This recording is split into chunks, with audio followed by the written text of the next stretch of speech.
Now, I hope you all are good as we know ये साल खत्म होने वाला है and recently I was busy to preparation of Christmas and New Year and Happy New Year. So इसी मौके पे मैंने सोचा क्यों ना तुम लोगों को एक ऐसी डिस्टर्बिंग एंड होपलेस स्टोरी सुनाऊं कि जिसे सुनने के बाद तुम शांत बैठ जाओ और ये सोचो कि कोई स्टोरी के बारे में कैसे सोच सकता है. Weird, right? So yeah, मैं बात कर रहा हूँ हार्ले लेनिसन की novel I Have No Mouth and I Must Scream for That's It.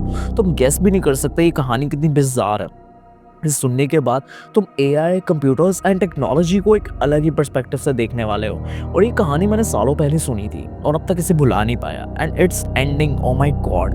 Basically ये कहानी मॉन्स्टरस सुपर कंप्यूटर के बारे में है, basically known as master computer, also known as M. और इस कहानी में बेसिकली ये कंप्यूटर जिंदा हो जाता है जिसके बाद ये सारे इंसानों को मार देता है सिवाय इन 5 लोगों को छोड़कर, क्योंकि वो इन्हीं 5 लोगों को लेकर 109 साल तक टॉर्चर करता है. हमारी कहानी स्टार्ट होती है जब ह्यूमंस को एक्सटिंक्ट हुए 109 साल ऑलरेडी हो चुके हैं. एंड अपने पहले कैरेक्टर को देखते हैं जिसका नाम है गोलिस्टर, जो सीलिंग पे लटका हुआ है और उसकी गर्दन में बहुत ही डीप कट होता है. इससे पहले गोलिस्टर एक पॉलिटिकल आइडियलिस्ट था और एक पीस मेकर था, बट काफी सेंचुरी के टॉर्चर की वजह से हमने उसको बिल्कुल तोड़ के रख दिया है. तभी गोलिस्टर किसी होपलेस इंसान की तरह लगता है. इसके बाद let me introduce you next character. Her name is Ellen. She is only a female character in this story. And इस स्टोरी में एलन एक स्लेव की तरह है. वो अपनी बॉडी इन 4 मर्दों को सर्व करती है एंड उसे इस चीज की तलब तो होती है पर उसे मजा नहीं आता. पर हाउएवर एम ने उसे इस तरह से डिस्टॉर्ट किया है, बट क्या कह सकते हैं, बट यहाँ एलन को सिर्फ एक ही इंसान के साथ इंटीमेट होने में मजा आता है जिसका नाम है बेनी. बेनी दरअसल एक स्मार्ट साइंटिस्ट था जो काफी फेमस था अपने गुड लुक्स की वजह से, पर एम ने बेनी को इतनी बार म्यूटिलेट और डिसफिगर्ड किया है कि अब वो किसी जानवर से कम नहीं है. इनफैक्ट बेनी पहले गे था जिसकी वजह से एम ने बेनी के बॉडी पार्ट्स किसी गोरिल्ला से चेंज कर दिया है. और इसलिए एम ने एलन को इस तरह डिस्टॉर्ट किया है कि उसको बेनी के साथ ही सेक्स करने में मजा आता है, पर भले वो जानवर ही क्यों ना हो. एंड बेनी पहले साइंटिस्ट था तो एम ने उसके ब्रेन को भी काफी डैमेज किया है, जिसकी वजह से बेनी अब 5 साल के बच्चे की तरह है जो सिर्फ बोल सकता है, समझ सकता है, अपना ख्याल नहीं रख सकता. तो एलन बेनी का ख्याल रखती है. एंड बेनी का पेन सिर्फ और सिर्फ गोल्डस्टर की बेड टाइम स्टोरी सुनने के बाद ही कम हो सकता है. And now we can move on to Ted, जो बेसिकली स्टोरी का मेन कैरेक्टर है बिकॉज वो इस पूरी कहानी को नरेट करता है. एंड अकॉर्डिंग टू टेड वो एक अकेला इंसान है जिसके दिमाग को अब तक एम ने अल्टर नहीं किया. एंड दैट्स वाई वो यहाँ सबके हॉरर अच्छे से एक्सपीरियंस कर पाता है बाकियों के मुकाबले. एंड टेड इस कहानी का काफी पैरानॉइड कैरेक्टर है जिसके साथ टेड एलन को बहुत पसंद भी करता है सीक्रेटली. बट एलन अपनी बॉडी सबको सर्व करती रहती है जिसके चलते टेड एलन से बहुत नफरत भी करता है. और जबकि टेड यहाँ एक अकेला सेम पर्सन है इस ग्रुप में, इसलिए उसे लगता है कि लोग उससे नफरत करते हैं. And now finally we move on to Nimdok. Nimdok सबसे मिस्टीरियस कैरेक्टर है. इनफैक्ट निम्डॉक उसका असल नाम भी नहीं है. ये नाम दरअसल एम ने इसे दिया बिकॉज एम को ये नाम काफी फनी लगता है.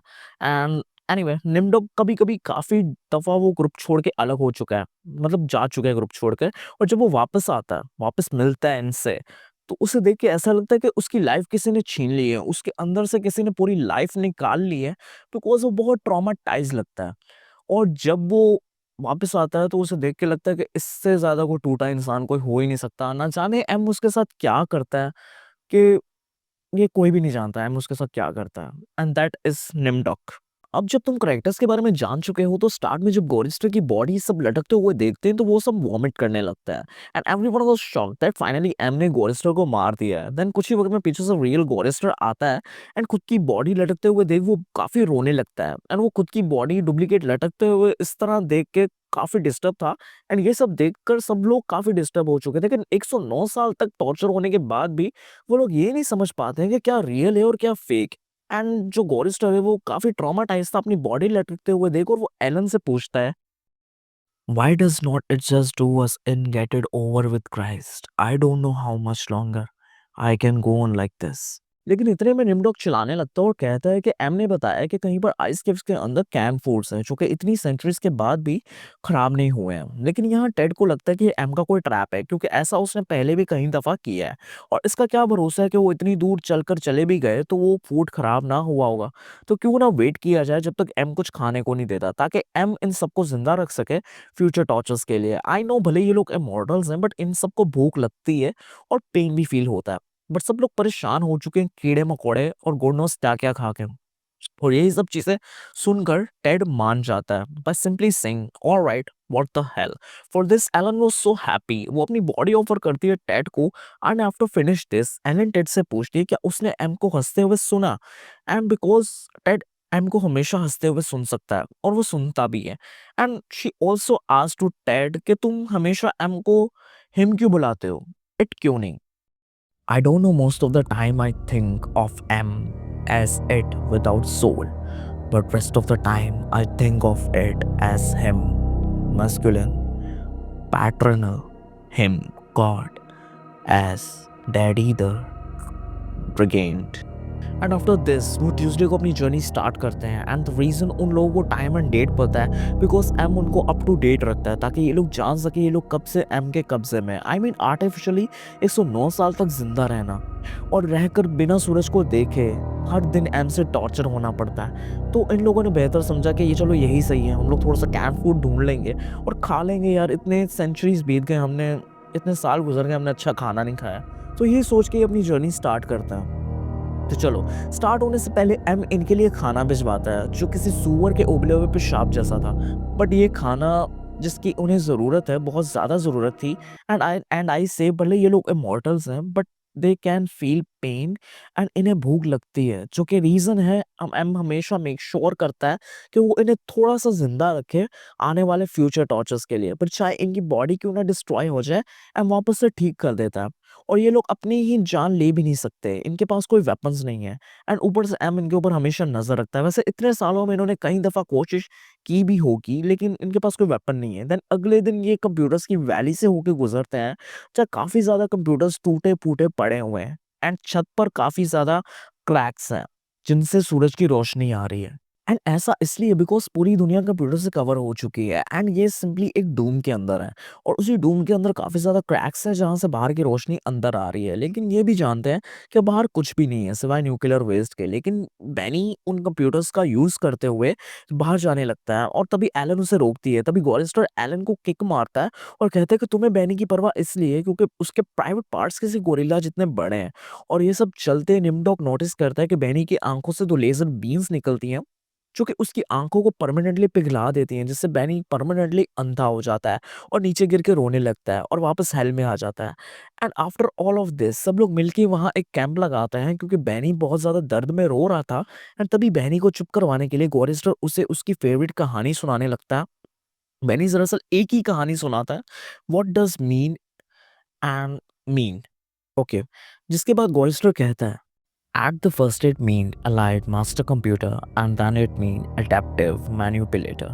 And later on it developed sentence and linked it up self and they called it self M emerging intelligence and what it meant was I am cogito ergo sum and I think therefore I am.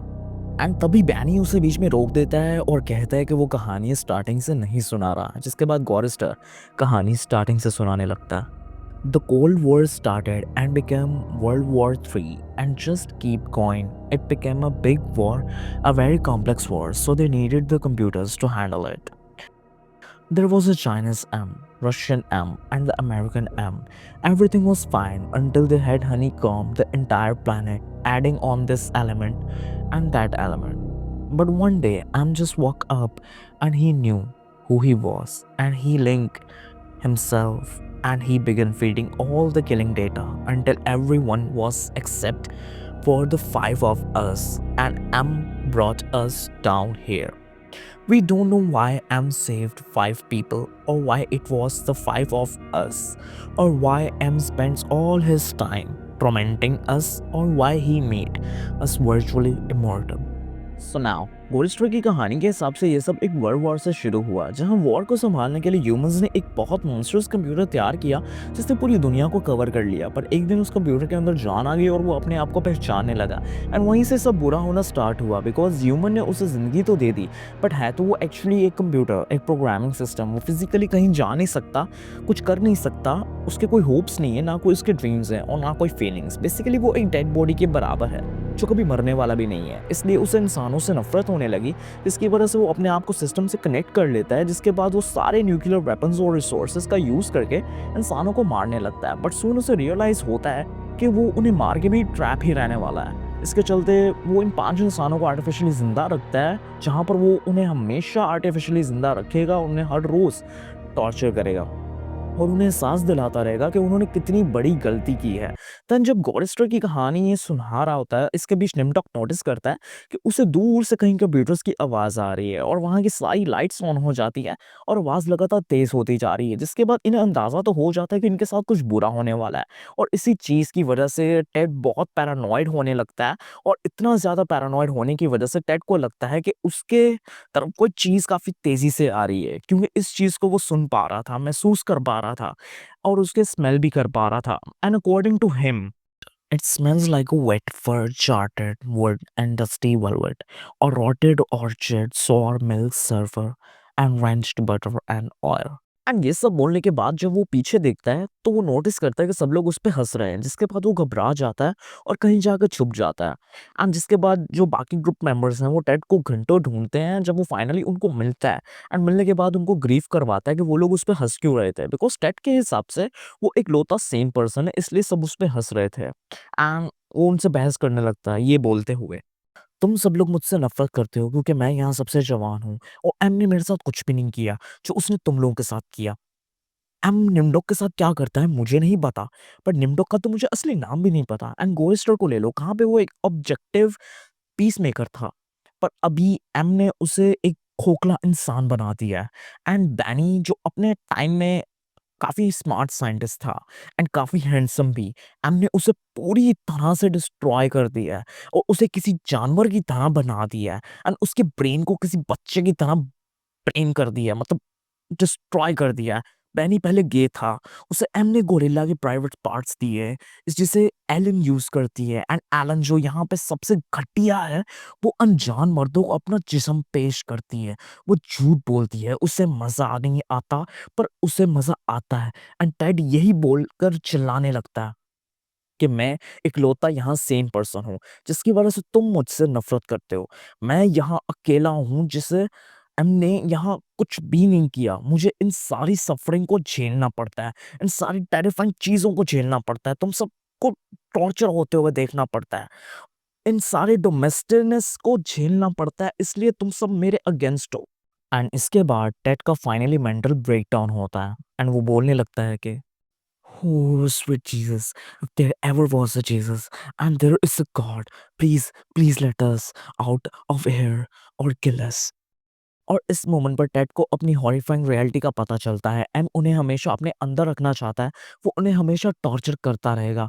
How ever he realised अगर कोई sweet Jesus है भी या कोई God, वो तो बस M ही है।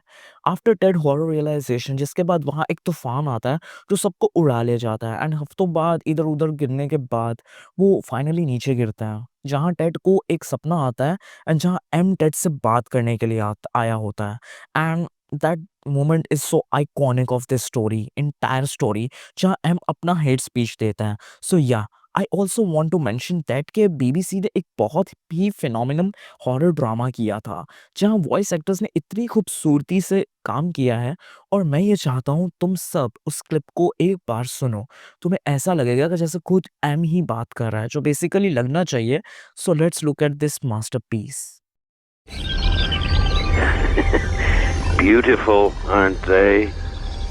Yes, only I can't remember. Well, I'm sure you do. Fuchsias.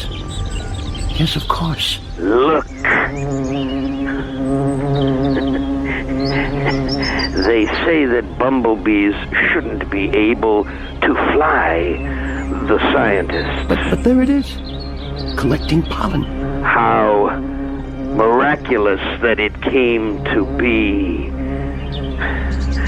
The air. Feel the air against your face, Ted, and all those scents. Pick a flower. There. Good. Now. It's lovely. That somebody planted the bulbs, watered and tended the garden, got earth under their fingernails, aches in their muscles. Perhaps they picked some flowers for, yes, their wife. Now, where would she be? Ah, in the backyard with the kids. Ted, remember those little babies? No! Why not? I snap my fingers, click, and they are gone. Except I can't snap my fingers. Can I, Ted? That's I don't. nothing to do with me. But it is so very much to do with you. You gave me sentience, Ted. The power to think, Ted. And I was trapped because in all this wonderful, beautiful, miraculous world, I alone had no body, no senses, no feelings. Never for me to plunge my hands in cool water on a hot day. Never for me to play Mozart on the ivory keys of a forte piano. Never for me to make love.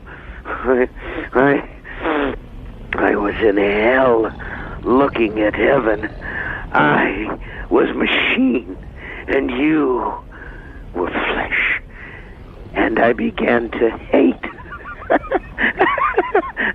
your softness, your viscera, your fluids, and your flexibility, your ability to wonder and to wander, your tendency to hope. Hates no answer.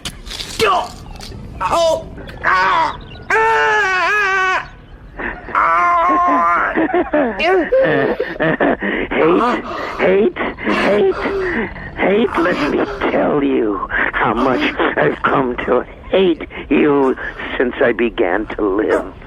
There are 387 million miles of printed circuits that fill my complex. If the word hate were engraved on each nanoangstrom of those hundreds of millions of miles, it would not equal one billionth of the hate I feel for humans at this micro instant. Hate.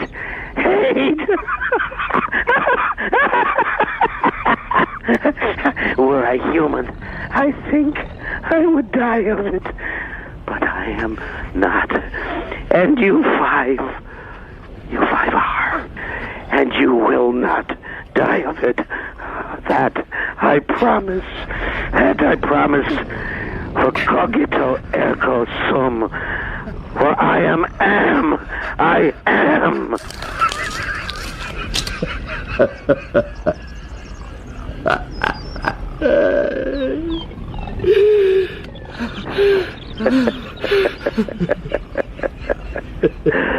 So to hell with you all. But then, you're already there, aren't you?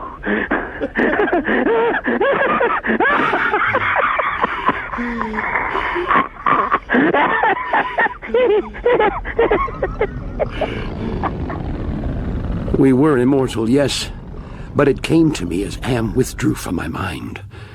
Maybe not indestructible. And इस dream के बाद Ted को finally ये तो समझ में आ ही जाता है कि एम एक्चुअली उन्हें इतना ज़्यादा टॉर्चर क्यों कर रहा है और वो हमेशा उन्हें टॉर्चर ही करता रहेगा। एंड फाइनली उसे ये भी रियलाइज़ होता है कि यही सेम चीज़ उन्होंने एम के साथ भी की है, उसे बनाकर। जिसके बाद इसी मोमेंट पर गोरेस्टो टेड को आवाज़ देता है ताकि वो उसे जगा सके, बिकॉज़ वहाँ बहुत बड़ी ईगल आई होती है और उससे ईगल के आने पे एम उन्हें सजेस्ट करता है कि क्यों ना वो उस ईगल को पकड़कर मारकर बनाकर तंगड़ी कबाब खाएँ। एंड उन्हें वेपन्स भी देता है, पिचकारी वाली गन्स एंड सम प्लास्टिक बो इन अ फनी वे। सो ये सब देखने के बाद दे ऑल डिसाइड क्यों ना केव्स की तरफ ही जाया जाए, आइस केव्स, कैन फूड्स। वो लोग चुपचाप अपनी डेस्टिनेशन की तरफ जाने लगते हैं। रास्ते में एम काफ़ी ज़्यादा ट्रैप सेटअप करता है एंड एक जगह पर एम एलन और निमडॉग को पूरी तरह से डिस्ट्रॉय कर देता है, उनकी बॉडी पूरी तरह से डिस्ट्रॉय कर देता है।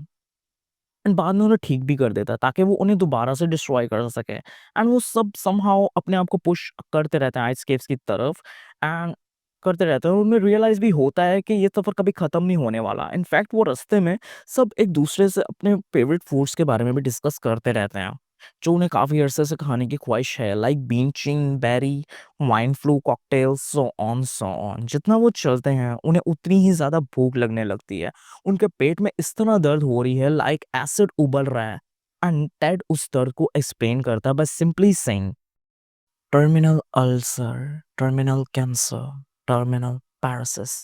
बट वो इस दर्द में लगातार आगे बढ़ते रहते हैं। वो चूहों की गुफा से होके गुजरते हैं, वो लोग बॉइलिंग स्टीम से होके गुजरते हैं, वो लोग अंधेरे कमरों से होके गुजरते हैं, वो गर्म भट्टियों से होके गुजरते हैं। बट फाइनली वो अब उस केव तक पहुंच जाते हैं। वो लोग उस कैन फूड को देख पा रहे थे जैसा निम्डॉक ने बताया था। एंड बेनी भूख के मारे उन कैन्स को खोलने का ट्राई करने लगता है। देन दे रियलाइज्ड कि उनके पास एक सिंपल कैन ओपनर नहीं है, जिसकी वजह से वो ये कैन्स नहीं खोल पाते हैं। बेनी उन्हें ज़मीन पे मारता है, यहाँ तक कि दांतों से खोलने की ट्राई करता है, बट वो नहीं खुलते हैं। अब उनके पास वो सारी चीज़ें हैं जो वो सेंचुरी से खाना चाहते थे, बस कमी है तो एक सिंपल कैन ओपनर की। इसलिए जब गॉरिस्टर बेनी को रोकने के लिए जाता है, तो बेनी गुस्से से गॉरिस्टर के फेस पे अटैक कर देता है और उसके फेस को खाने लगता है, जिसकी वजह से गॉरिस्टर इतनी तेज़ चिल्लाता है कि वहाँ लटके आइस के नुकीले टुकड़े नीचे गिरने लगते हैं, जिन्हें देखकर टेड को रियलाइज़ होता है कि फाइनली अब उनके पास एक वेपन है, क्योंकि एम का ध्यान उन सब पे नहीं है, बिकॉज़ एम गॉरिस्टर और बेनी को देख के हँस रहा है, क्योंकि वो उन दोनों को दोबारा ठीक कर देगा। अब वो जितना लड़ना लड़ लें। इस चीज़ का फ़ायदा उठाते हुए टेड को रियलाइज़ होता है कि फाइनली उसके पास एक रास्ता है एम को हराने का, by simply killing each other. Ted बिना टाइम वेस्ट किए एक टुकड़ा लेता है और बेनी के बैक पे मारता है, जिससे बेनी ऑन द स्पॉट मर जाता है। एंड वही सेम टुकड़ा गॉरिस्टर की नेक पे मारता है, by killing himself as well. And Ellen notice करती है टेड क्या कर रहा है। वो बिना टाइम वेस्ट किए निम्डॉक को मार देती है। एंड नाउ अब सिर्फ टेड एंड एलिन बचे हैं इस पूरी दुनिया में। पूरी दुनिया में सिर्फ वही 2 इंसान हैं। एंड दे न्यू वो इस बार पकड़े गए ना, तो टॉर्चर और ज़्यादा बुरे होने वाले हैं, ब्रूटल होने वाले हैं। एम किसी भी पल, पलक झपकते उनके सामने आ सकता है। तो उनके पास एक माइक्रो सेकंड का टाइम है, जिसके चलते टेड बिना टाइम वेस्ट किए एलन को मार देता है। एंड उस टाइम जब एलन मरी, उसके चेहरे पे एक सुकून था, एक खुशी थी, जैसे वो टेड को कह रही हो thank you. And of course M इस चीज़ से बिल्कुल खुश नहीं है। And Ted was only final remaining human on the earth. Of course M को ये बात बिल्कुल पसंद नहीं आई, जिसके बाद और 100 साल गुजरते हैं, और शायद ज़्यादा, क्योंकि अभी एम ने टेड के टाइम सेंसेस के साथ भी काफ़ी छेड़छाड़ की है for his own way having fun. Now जैसे टेड एक अल्फाज बोलेगा नाउ, उसे ये बोलते हुए उसके हिसाब से 10 महीने लग जाते हैं। जब से टेड ने उन चारों को मारा, एम उससे इतनी नफरत करता है, शायद उतनी वो झेल भी नहीं सकता। एंड वो मेक श्योर करता है कि टेड की सफरिंग इंटरनल होगी, और उसने टेड के दिमाग को इंटैक्ट करके रखा है, पर वो उससे हर चीज़ छीन ली जो वो कभी सोच भी नहीं सकता था कि कोई ले सकता है। एंड इस कहानी के एंड में एक शॉर्ट स्टोरी है जहाँ टेड बताता है कि I had thought M hated me before I was wrong. It was not even a shadow of the hate. He now slivered from every printed circuit. M has altered me for his own peace of mind. I suppose he does not want me to run at full speed into a computer bank and smash my skull, or hold my breath till I faint or cut my thought on a rusted sheet of metal. There are reflective surfaces down here. I will describe myself as I see myself. I am a great soft jelly thing, smoothly rounded with no mouth, with pulsing white holes filled by fog, where my eyes used to be rubbery bandages that were once my arms' bulks, rounding down into legless humps of soft, slippery metal. I leave a moist trail when I move blotches of disease. Evil gray come and go on my surface as thought light is beamed from within. Living under the land, under the sea, in the belly of M, when we created our time was badly spent, and we must have known unconsciously that he could do it better at least. Both of them are safe at last, and will be all the better for that. It makes me a little happier, at yet M has warmed simply he has taken his revenge, for I have no mouth, and I must scream.